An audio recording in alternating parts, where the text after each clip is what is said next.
Thank you for listening to my Postdoc Transformation Show. Maybe you want to leap out of science and start your own side business as a runway for your better future? Then you will benefit from my free business preparation quiz as linked in the show notes. If you want to organize your marketing and selling efforts, please also subscribe to my new video podcast show, Creating Reorganized.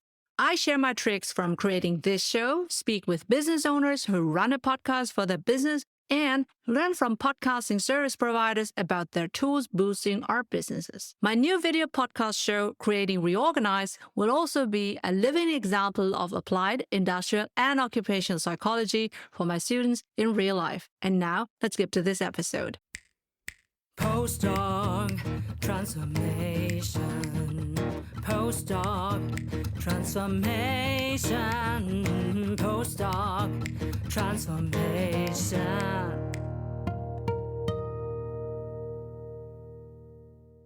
Invest in your postdoc transformation. Welcome to the seasonal show for scientists leaping into business.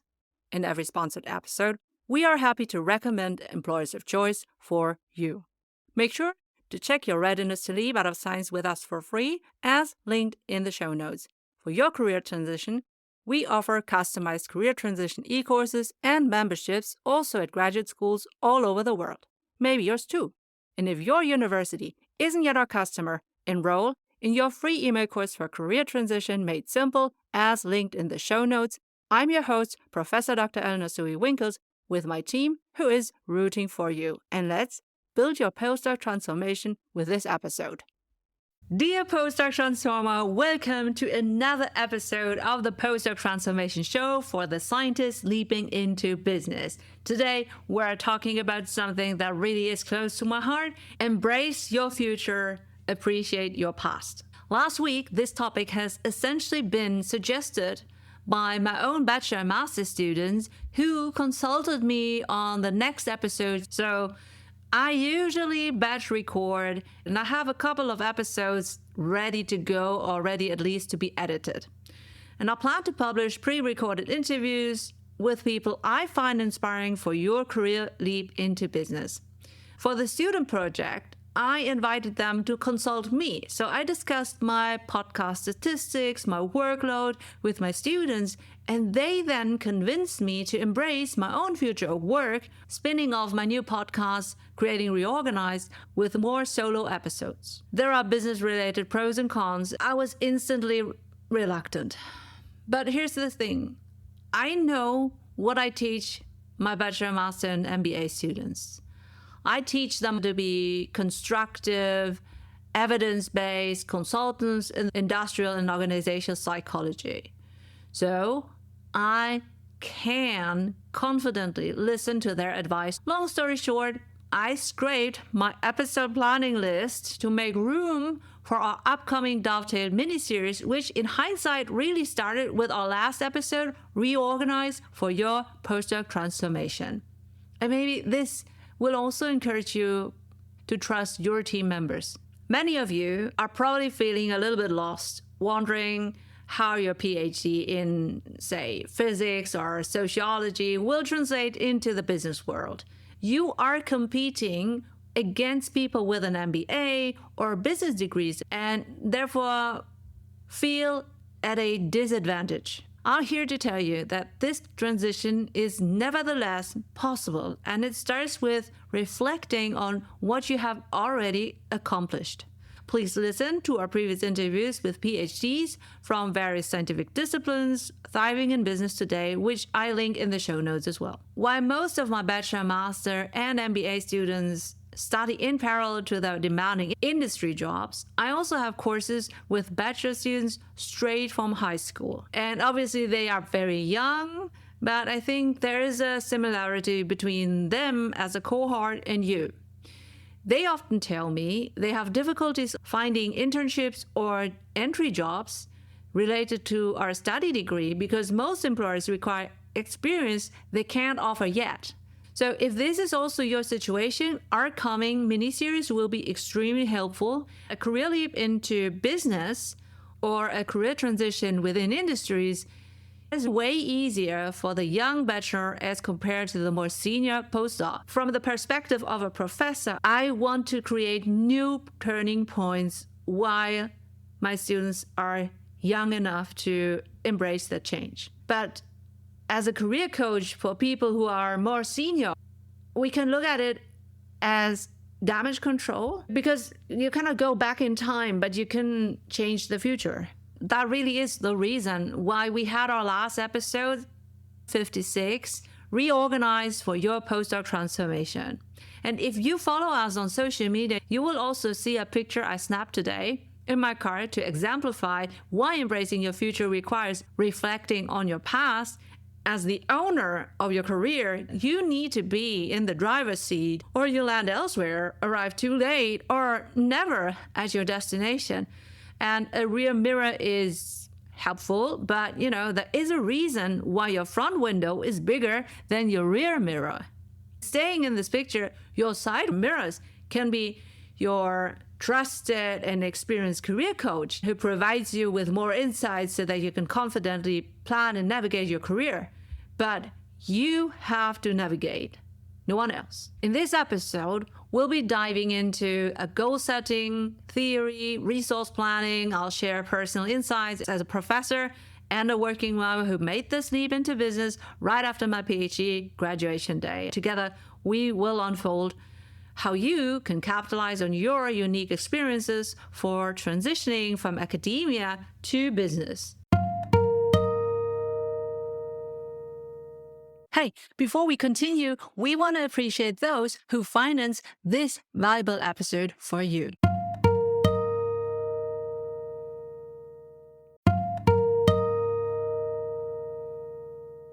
I want to share with you my best marketing agent. Serving my underprivileged, underrepresented, and underserved audience, leads, and clients is key for me as an Asian working mom, business owner, and professor in Germany. But I can't be marketing and selling all the time, and I have to be mindful with my own resources. So I chose Podbean as my podcast hosting and monetizing provider. I'm on the Unlimited Plus plan for our Postdoc Transformation Show and Creating Reorganized Show. With Podbean, your audience can inclusively listen and watch your podcast according to their visual and auditive needs. You can also embed your customized podcast player on your external website or use one of the beautiful website templates. You can easily share your podcast on all major podcasting directories, which allows you to reach a huge audience on their favorite devices in their countries. Podbean also has an ads marketplace, and you can easily attract and manage sponsors for dynamic ads, which are played out depending on your audience criteria. This way, you can serve your audience for free. Some of them become your clients eventually, but your advertising sponsors independently support you financially in each episode. See insightful stats per demographic and which episodes attracted most listeners so you can tailor your future episodes for your leads and clients and present suitable external ads. If you want to try Podbean for your own podcasting, DM or email me Podbean so I can share my experience and consult you. Please check it out via my link in the show notes. I only get a small financial reward if you become their customer using my Podbean link.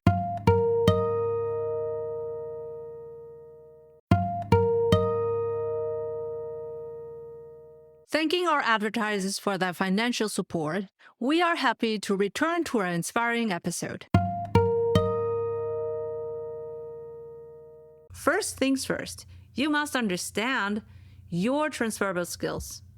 Those you learn in your study and research context, you can capitalize on them and, more importantly, monetize them in a business context. And one key point I always emphasize is you've already acquired business relevant skills, but you just don't realize it yet.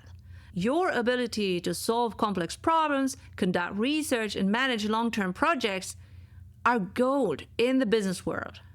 The only problem I see is that most recruiters do not know that experience are complex problems that you are able to solve. So you need to translate that into their words. Handling PhD projects that involve multi-stakeholder coordination translates well into project management roles in business. I know that my own students have to build the same skills in their student consulting projects.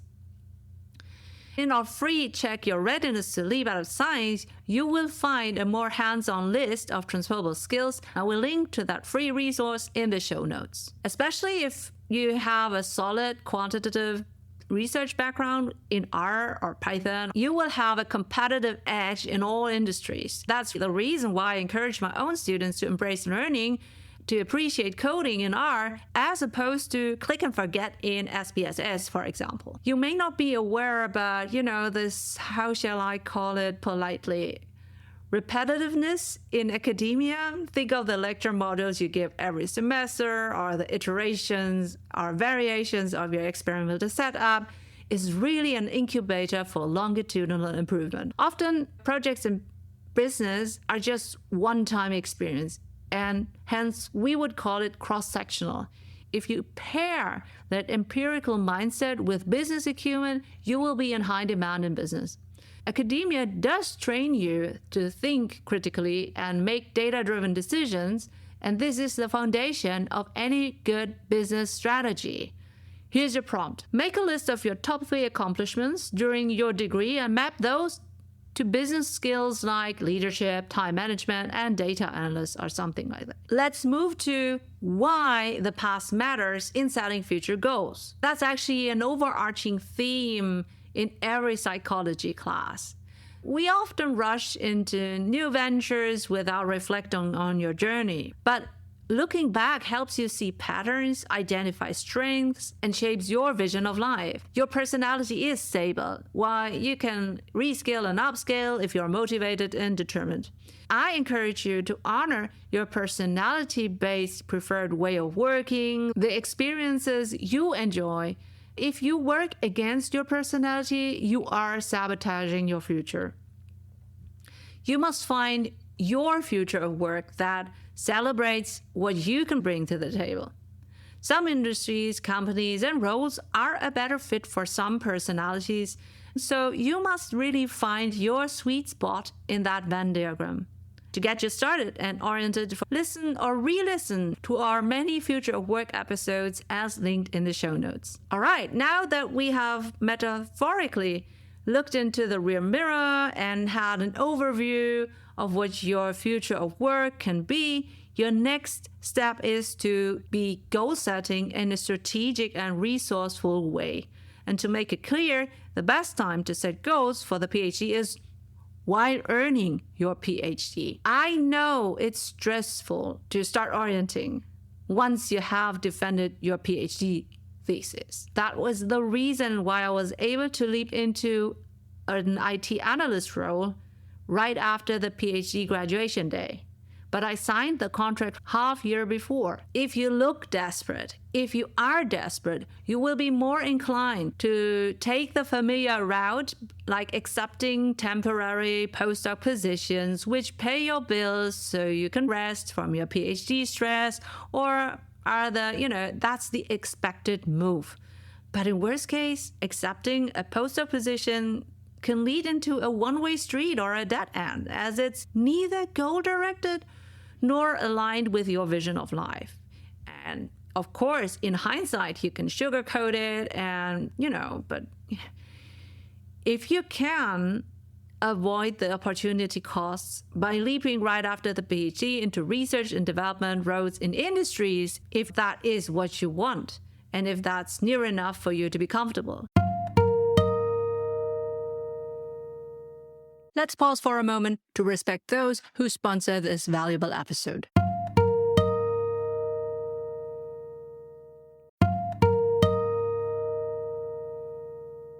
I want to share with you my time and energy saver. As a professor for industrial and occupational psychology, I also teach about the future of work. And as a former IT strategy consultant, of course I embrace AI to be a future-proof podcast producer of the PostdocTransformation Show and the Creating Reorganized Show. Descript is the video and audio podcast editing tool of my choice. I pay for the creator plan, and it's worth every dollar. Descript comes with an integrated professional remote recording studio for the best audio quality for your guests. For example, I record an hour interview with a guest or a solo, and instead of painstakingly doing a rough cut and deleting all the ums and ahs and filler words and rambling around, which I did for hours, I now click on Descript AI, editing for clarity, and my rough cut is done in seconds or a minute. For fine-tuning, I edit text instead of audio waves, and I just insert all my pre-recorded music, intro, ads, and outro, like this one, in a matter of minutes. I can then easily export closed captions, fine-tune AI-driven summaries, chapter markers and titles, which I feed into my show notes and podcast host. Descript even suggests the best clips for social media, and the video editor automatically includes the synchronized speakers, cameras, and audio captions. I can also include stock graphics or pre-recorded videos, and you can find all our short-form examples on our Instagram and TikTok at PostdocTransformation. If you want to try out Descript for your own podcast editing, DM or email me Descript so I can share my experience and consult you. Please check it out on my link in the show notes. I only get a small financial reward if you become their customer using my Descript link.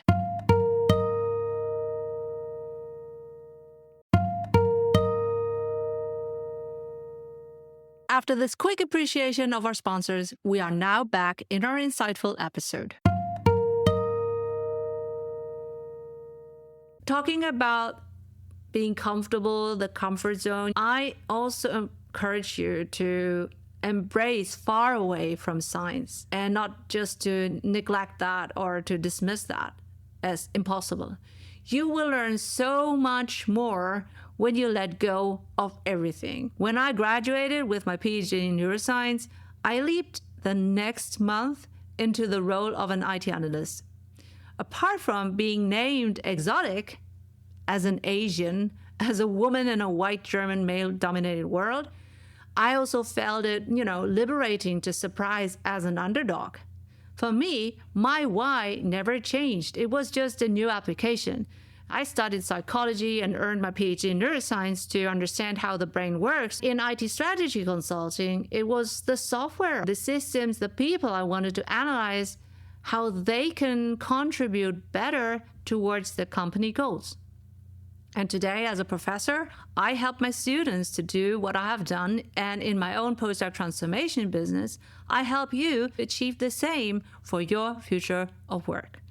And my secondary why is really also to have impact on people. And my postdoc transformation show is really my personal, professional legacy. Now that you know my why, what is your why? And this is my prompt for you.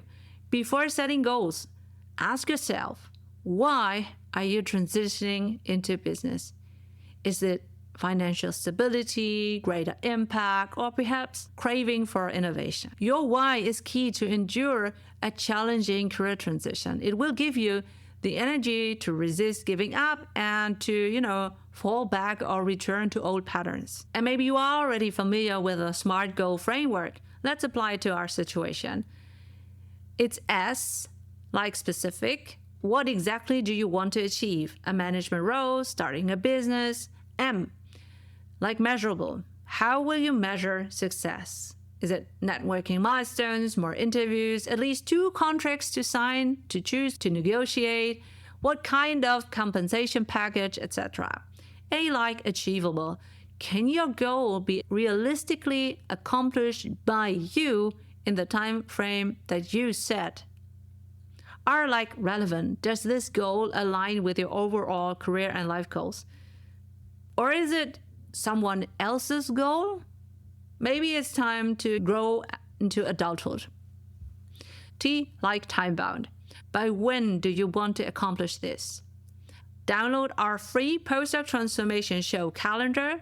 We introduced in our last episode Reorganize for your postdoc transformation, as linked in the show notes. You can pause now and reflect. I want you to think of one big goal and break it down using the SMART framework. By the way, sweeping low-hanging fruits can give you the energy and the encouragement to build your own postdoc transformation according to your vision of life. On a yearly, semester-wise, weekly, or even daily basis, try to balance your long-term vision of life with achievable short-term goals and celebrations. Do not forget the celebrations. These are really important.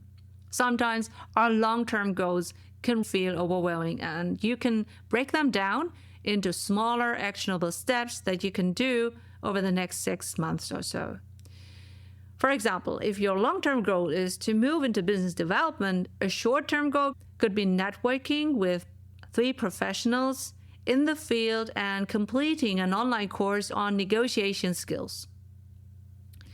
I want you to think of one short-term goal for the next weeks.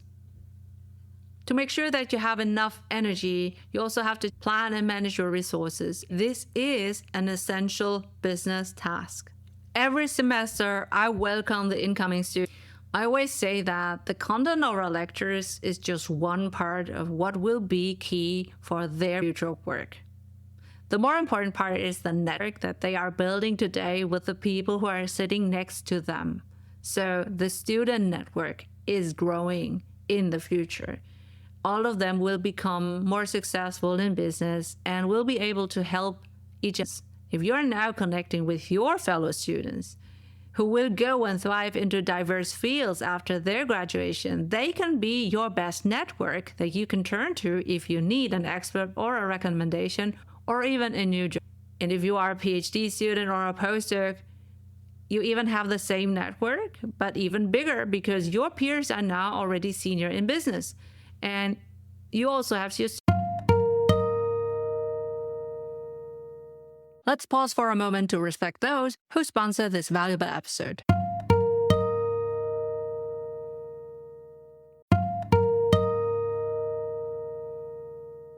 Before we continue, I want to share with you my #1 lead generator, and you can start that even without a podcast. It's Typeform, and I use them to create free quizzes with open questions and multiple choice answers. I also predefine mandatory answers so I can qualify and score leads, collect their email addresses for later nurturing. I can brand my quizzes with my audio files, branch a given quiz based on the answers for the different target groups, maybe sharing specific podcast episodes or other information, and automatically send them an email after submitting the quiz. I even include a calendar invite for those leads who qualify specifically. So now I can help everyone on the surface and on a deep level for free and divert my own valuable time only to my high-ticket leads. I collect all the data automatically after my initial setup, as I have also integrated it with my remaining tech stack. If you want to try out Typeform for your own lead generation and qualification, DM or email me Typeform so I can share my experience and consult you. Please check it out via my link in the show notes. Again, I only get a small financial reward if you become their customer using my Typeform link.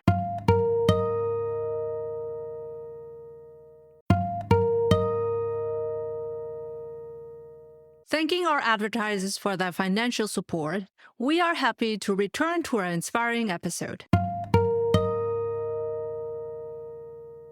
Students, so you have plenty of people who might be able to point you to or open doors, so by now you should understand that teaching is not a one-way street. The way you lead your students, the way you treat your peers, the way you will see and appreciate them will determine how much they will want to help you when you ask them. It's an investment. It's not transactional per se. A network is never a two-dimensional thing. Sometimes, we pause. Sometimes we leap and accelerate, and sometimes we fall down. So people will be on eye level. Remember, if you rise by lifting others, maybe one day you will need them, and then they will help you help. And to be honest, your student, or if applicable, your industry partner network can actually be even more powerful than your professor's network, especially if, they have never, ever leaped into industries or business. And just to complete this point of networking, obviously the alumna from your grad school can also be resourceful. So search for them via LinkedIn, find similarities in your backgrounds, and ask them thoughtful, informational questions. Maybe they are willing to help you in your career transition from academia to business because they see the mini-me in you. Let me know whether you want me to cover strategic questions for an informational interview in a future episode of the Postdoc Transformation Show. Now, let's switch gears a little bit. Often my coaching clients ask me how to upskill for business. And even though I also teach MBA students, I don't think that doing an MBA is necessary for a scientist in order to leap into business or industry.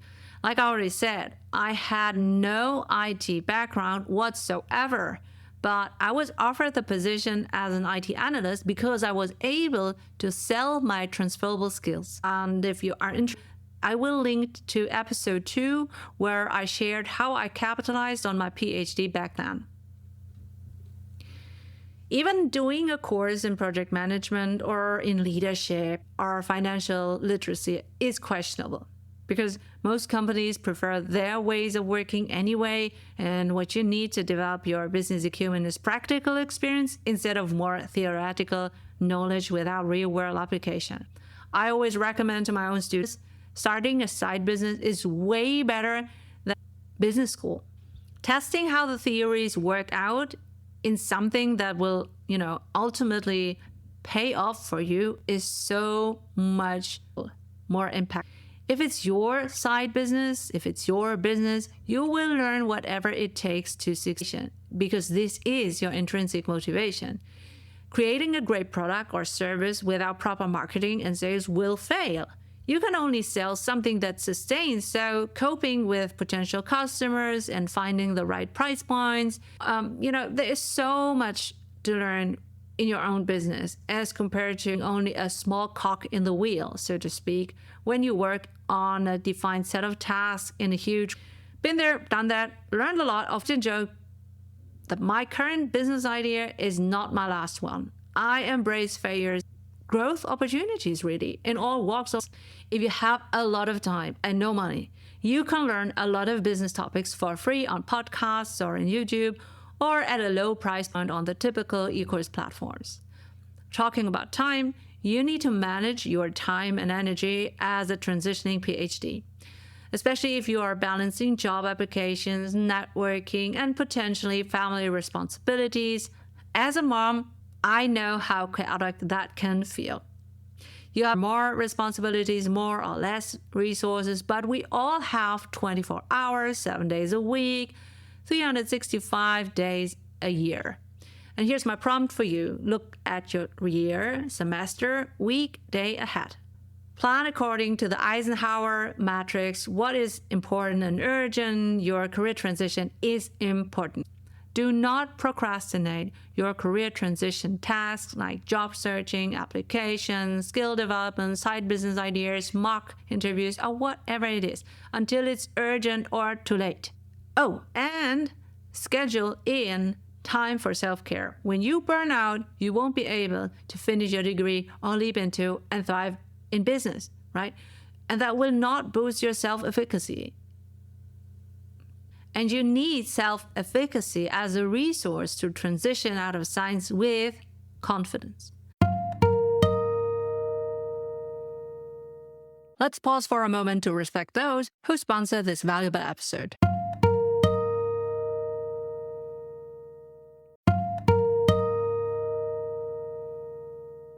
If you want a relatively passive income, creating a paid e-course as your service is a great option. Especially if you are like me, an experienced teacher in higher education, and now want to share even more knowledge and maybe also create a paid membership with live group meetings beyond the e-course. Offering an e-course is a no-brainer. Thinkific is an AI-infused learning management system, which is a dream for every educator. After setting up an e-course or membership, you also need to market and sell your e-course, and that's when lead generation with Typeform and podcasting with Descript and Podbean can complement you well. If you want to try out Thinkific for creating your own e-course and membership, DM or email me, Thinkific, so I can share my experience and consult you. Please check it out via my link in the show notes. I only get a small financial reward if you become their customer using my Thinkific link.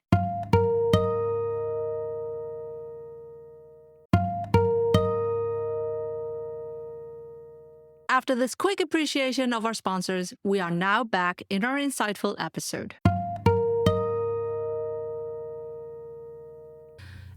When I'm talking about confidence, let's talk about the elephant in the room, imposter syndrome. You may feel like you don't belong in the business world, that you're an outsider. Technically, you are. So this is expected, but it's important to not let it hold you back. It's maybe also your chance. If you have convinced the hiring manager to recruit you, you should also believe in yourself, bet on yourself. Listen also to our related episode 43 on betting on yourself for your future, as linked in the show notes. And here's one trick: reframe your mindset. Instead of viewing your lack of formal business education as a gap, think of your PhD as a differentiator. You bring a unique and multifaceted perspective that many traditional businesses do not have.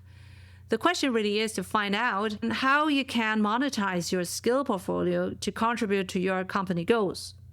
Another trick is to prepare so you can shine confidently. Do your homework. Whether it's a job interview or a networking event, the more you know about the decision makers or speakers or organizers, the more confident you will feel meeting them for the first time, so you have topics for small talk and to pitch your ideas. And here's my prompt for you. My own students in real life already know the drill from our lectures. You can practice mock interviews or elevator pitches with a trusted mentor or peer who plays the bad cop. And maybe you can imagine, I love playing the bad cop in mock interviews. And because I now think of my students, here's another theory from our lectures that will help you set goals for your career.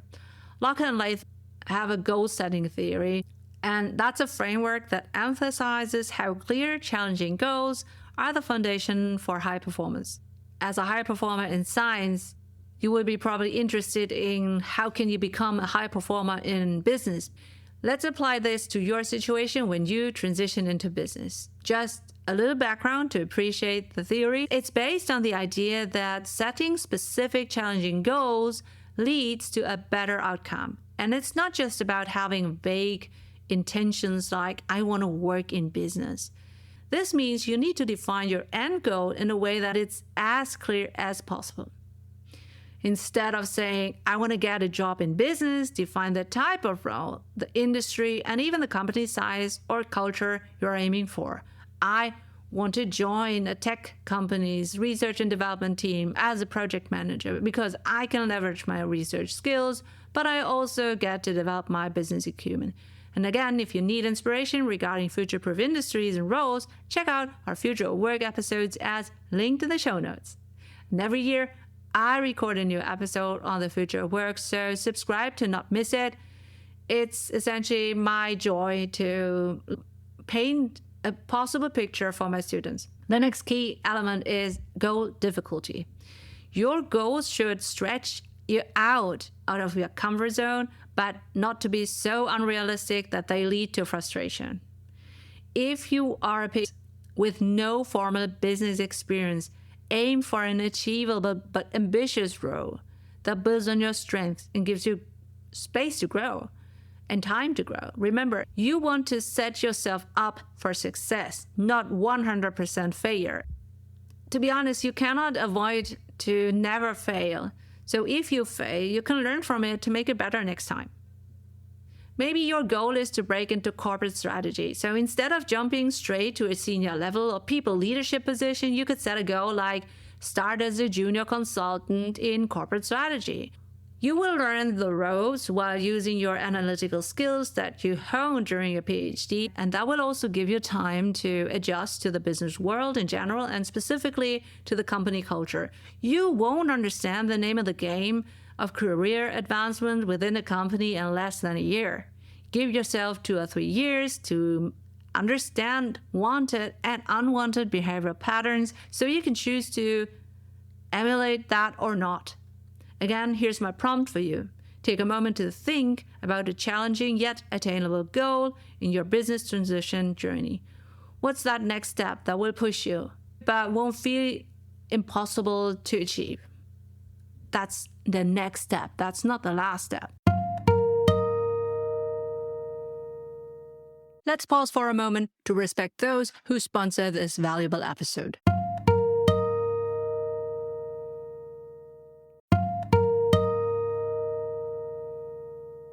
Hey, I'm back again. So far, you have learned all my favorite marketing and sales tools. Now, how can you bring all the data from your audience, leads, and clients together so you can serve them on a value ladder and for the long term? Even after multiple touchpoints with you, you want to remain on their mind for when they are ready to buy your service or product. I am expanding my digital business, and I use ActiveCampaign as the centerpiece for all my services like email course, podcast, newsletter, show notes, websites, sales page, merch shop, forms, whatever it is as needed. As a former IT strategy consultant, I have high requirements on my tech stack, and ActiveCampaign offers so many integrations to all my other apps. I really use it daily. If you want to create your own digital business with various AI-driven lead magnets and funnel options, DM or email me, ActiveCampaign, so I can share my experience and consult you. Please check it out via my link in the show notes. I only get a small financial reward if you become their customer using my ActiveCampaign link.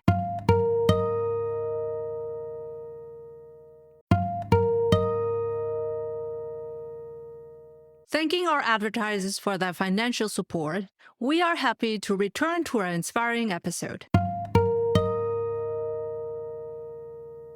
Step. Next is your commitment to your goals. No one else will be the owner of your career. If you're not the driver, no one else will drive your car. Or if someone else will drive your car, you will land somewhere. We already said that in the beginning of this episode. So that's up to you, especially when the going gets tough. Locke and Latham also stress the importance of commitment to your goals. If your heart is not in it, it's going to be tough to stay motivated. That's why it's so critical to align your business goals with your personal vision of life. And if you want a family, please also listen to episode Satisfaction with Your Children and Career as linked in the show notes. In that episode, I talk about a couple of theories, models, and concepts that will help you to cope with obstacles strategically as a working mom, as a working dad. And I regularly take my own medicine as a professor and mom since 10 years now, and a leadership coach for even more years. I've had to ensure that my goals in business weren't just about, professional success, but also supporting my role as a mom and my desire to make a meaningful impact. If your goal does not reflect your life's vision, it will be hard for you to stay committed and be ready to reassess this after each milestone. The demands may change over time and need to adapt. You need to adapt. So here comes my prompt for you. Think about why you want to leap into business. Do you want a more flexible work environment to balance your family life, or perhaps you want to make a bigger societal impact through the business world? Your commitment to these goals will increase if they align with your life goals. And to dovetail that back, you must do your research on LinkedIn. In which industries is flexible work widely accepted? In which companies are societal contributions part of the business strategy? You can look that up in the, profits and loss reports. As you work towards your goals, you need consistent feedback to adjust your course and stay on. But my students should have already learned from me that there are various reasons why you won't get the feedback you deserve. You need to develop your own rubric of how you should perform, then reflect on your key performance indicators. And in life, it's not about just pure facts and data. Do not forget how you emotionally cope with that. But back to leaders who not give you the feedback that you deserve. Especially if you have a bad leader, try to find benevolent mentors in other departments Check in with them regularly and set milestones, markers along the way. For instance, if your goal is to land a project management role, ask yourself, how many goal-directed networking events have I attended this month? Or have I managed a project yet? Finally, Locker and Latham caution that goals should be appropriately paced. Transitioning into business might feel like a big tangled web of things you need to learn or acquire. Break this down into manageable tasks. Do not forget to plan in celebrations. I already mentioned that along the way, not just at the end of the year. Replenish your depleted resources. And just a quick tip here as well. You don't need to get everything perfect on day one. Start by upskilling in one key area. Maybe it's financial literacy this month, and project management next month. Progress might feel slow, but it's steady and deliberate. I do this via having seasons in our postdoc transformation show. In every season, I improve something behind the scenes. And you can use Locker and Latham's goal-setting theory as a roadmap. It tells you that specificity, challenge, and commitment are crucial to success. But what's most important is making sure that your goals reflect your personal vision of life. This alignment is where real motivation and long-term success come from. By now, you can already guess what's next, right? I want you to write down a goal for your business transition and then ask yourself, is this goal specific? Is this challenging? Does this align with my personal vision of life? Reflect on those, and you'll have a much stronger foundation for your next step. Let's pause for a moment to respect those who sponsor this valuable episode.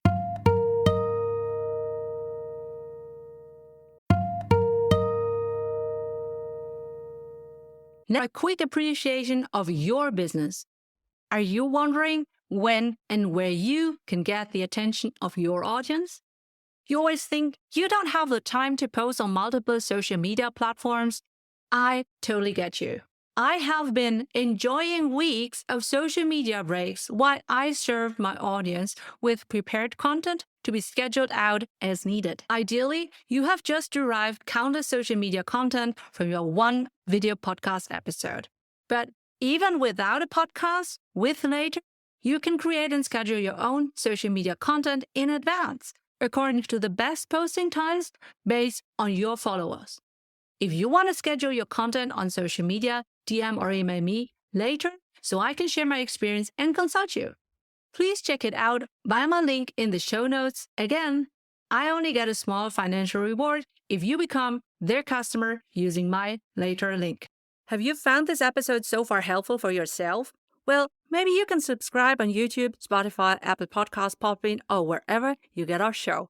And also share this episode with your PhD bestie because that would encourage us to help the underprivileged, underrepresented, and underserved early career scientists leaping into business. This would also ensure that you don't miss a future episode. Also, our subscription and listening numbers are key for finding the right sponsors for our show so that we can help you for free.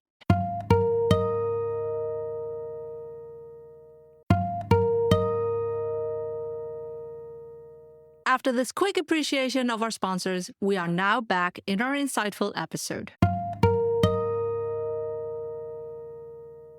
Even though we've covered a lot, I want to bring the business model U to your attention. And you can use this model for your career strategy and personal branding as an individual person. Discussing with my students, I always say, you must know your value for the company. This framework can help you understand your own value in the marketplace and create a clearer path towards your career goals, even if you have no formal business experience.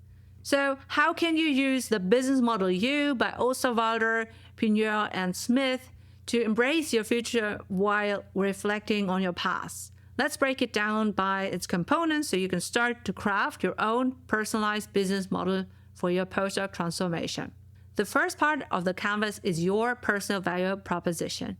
Just like a business offers value to its customers, you bring unique strengths and capabilities to the table of a recruiter. So this is where Reflecting on your past is crucial. What skills, experiences, and insights have you gained during the PhD that set you apart?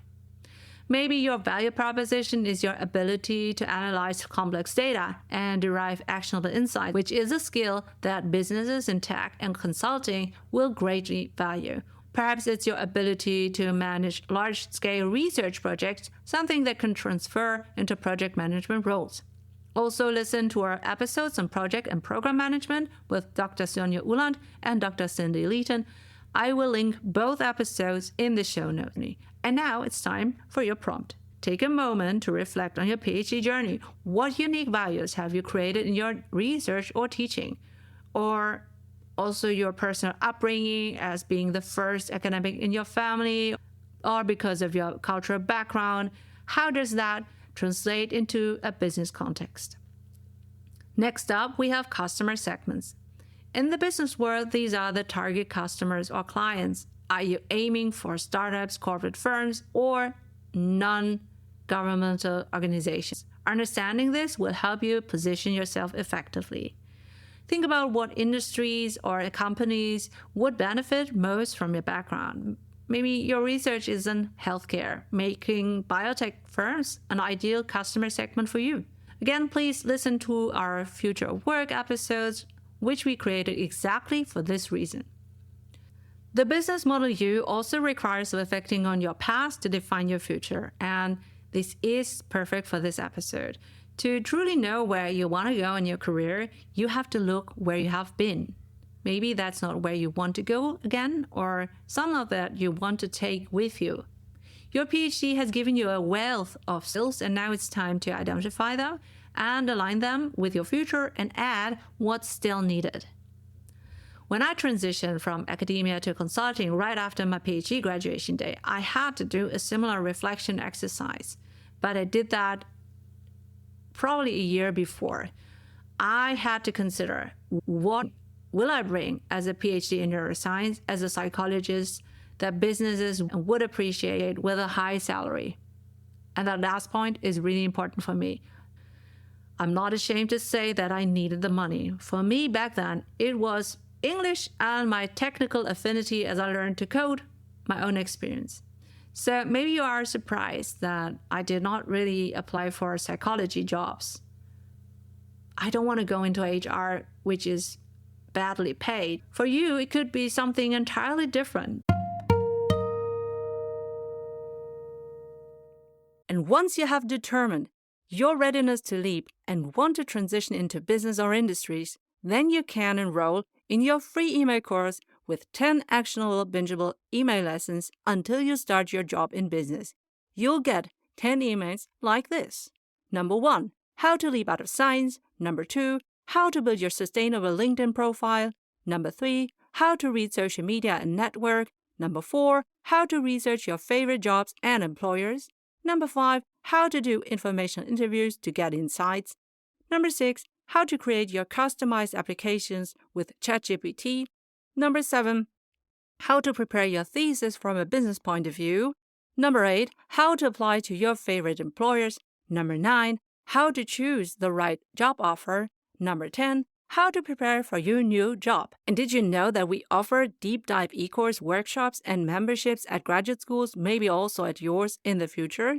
Ask your graduate school coordinator whether they want to book my services so that I can deliver them to you 24/7, 365 on your mobile device. And even better, if you get us paid by your grad school, we will pay you 50% recurring sales commissions. So you will earn money with us as we help you and your PhD besties to transition into business. We can build a postdoc transformation together. Woohoo! Thanking our advertisers for their financial support, we are happy to return to our inspiring episode. Now let's move on to key activities and resources. In a business model, these are the core activities that create value, profit centers, and the resources that support them. For your career transition, think about the key skills that you need to develop or already have, And the resources like your network or your continuing education, they will help you get there. Let's have an example. If you're aiming for a role in marketing, maybe your key activity will be taking courses in digital marketing or practicing networking at industry events. Your key resources could be your LinkedIn network, mentors, or even your university's career services. And again, in our future work episodes, we also discuss future-proof skills. Again, advertising side businesses. If you have a side business and you need to learn marketing that on social media or wherever, that is the best business school that you can have for marketing instead of doing a course. I encourage you to write down a key skill you need to work on to transition into business and one resource you can tap into, whether that's a person, a course, a book, a podcast, or even videos on YouTube or whatever. Now that we thought about YouTube, let's talk about channels and customer relationships. A customer in your case would be the recruiter or the hiring manager, and channels are how you reach your customers, like on LinkedIn or Instagram or TikTok. Customer relationships are how you maintain those connections. In your case, this could be and should be LinkedIn. Your LinkedIn presence, your resume, or the way you network with potential employers. Most recruiters and hiring managers would look up your LinkedIn profile before inviting you to an interview. If you do not have a LinkedIn profile, this could mean you don't mean business. Obviously, it must be aligned and supportive for your own job application into business or industries. Recruiters won't be interested in your TikTok or Instagram because that's not where business people hang out and make business. So here's my prompt for you. Ask yourself, how are you showcasing your unique value proposition to potential employers? Is your LinkedIn profile updated? Are you engaging with your target industry? You will need to refine these channels to align with your personal brand. And if you need an example, please check out my own LinkedIn profile, Eleanor Soei-Winkels. You can see I use LinkedIn daily. Finally, let's talk about cost structure and revenue streams. In the business model U, this isn't just about financial costs, but also about your time, effort, and personal investments. Are you spending time upskilling? Are you attending industry conferences? Yesterday, at least by the time of recording this, I attended the networking event She Innovates by She Economy and Page Executive in Düsseldorf, Germany.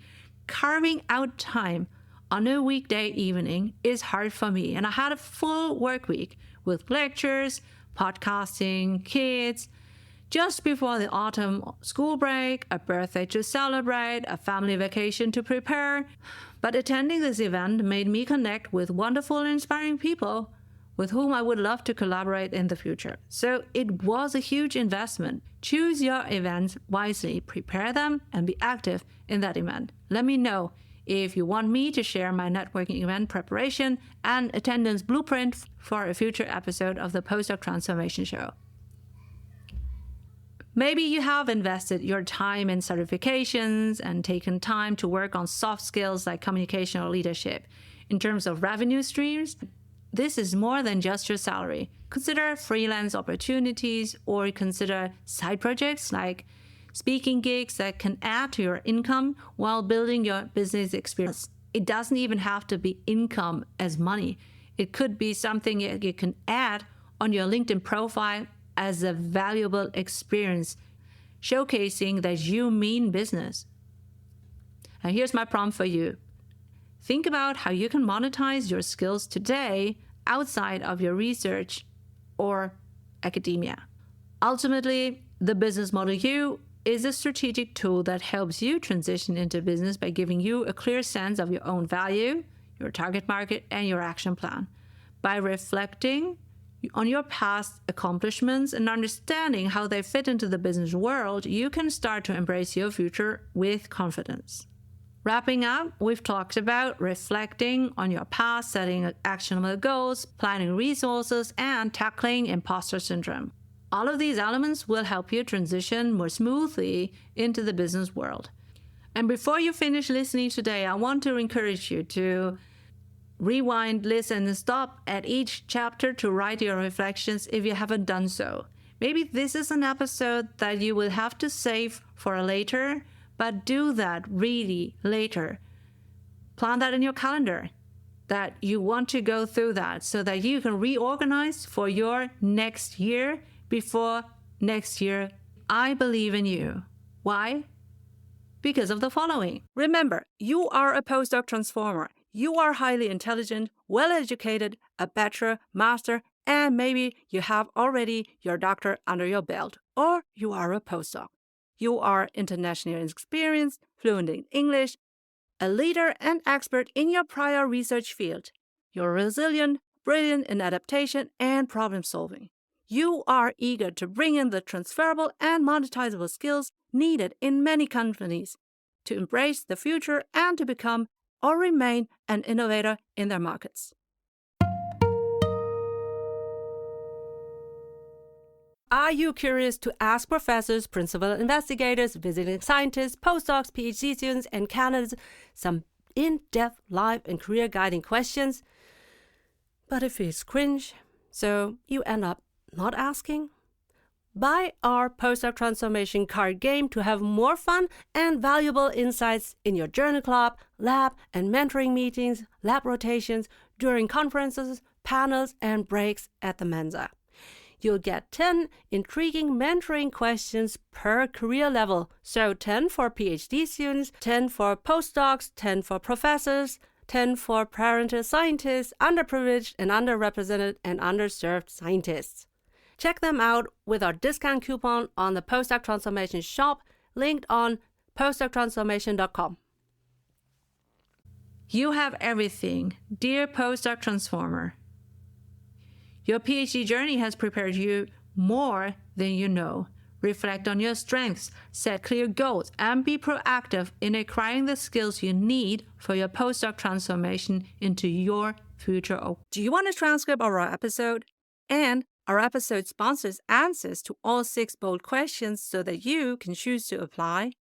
Do you want to nominate your potential employer of choice so that we can ask them our bold questions? For all of that, click on our links in our show notes and on our website, www.postdoctransformation.com. Remember to check your readiness to leap out of science and to enroll in our free email course, Career Transition Made Simple. Thanks for your attention. I'm Professor Dr. Eleanor Soei-Winkels, the host of your seasonal Postdoc Transformation Show. Have you ever wondered how to make your grad school stand out in the crowded landscape of academia? Do you aim to attract the best master students from all over the world to learn from and work with your professors so that your research remains globally recognized and well-funded? Do you wish to repel bad applications which aren't tailored towards your grad school's research profile? Now, let's talk about a powerful branding tool, podcasts.